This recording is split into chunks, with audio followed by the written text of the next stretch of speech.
This nonprofit is continuing its efforts to restore an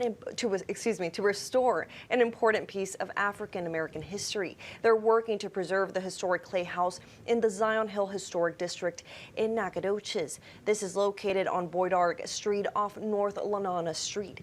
KTRE Shakina Davis has more on the progress of the restoration and what's next.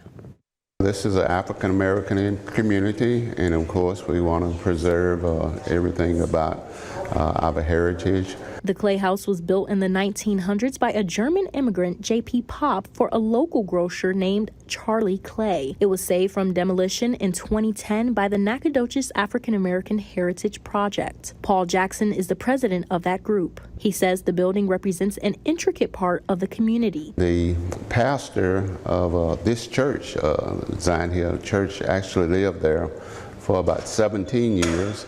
And then the deacon and trustee of the church lived there. So it has a connection to this church also. The clay house is one of the two oldest structures in the Zion Hill Historic District. So far, they've replaced the roof, the damaged and rotted sides of the building, and the chimney. Though they have different fundraising approaches, he says their main concern is funding the project. Jackson says it can cost anywhere between $150,000 to $200,000. We have a big barbecue each year. We also have a fundraising campaign.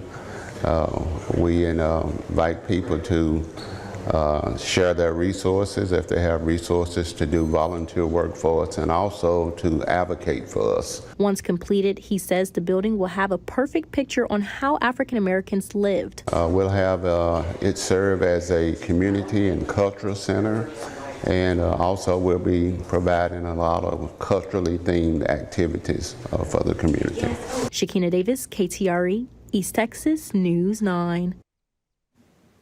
Jackson says the African American Heritage Project will have a community reunion this Saturday from 10 to 2. People who grew up in the area will be invited to share and document their experiences in Nacogdoches.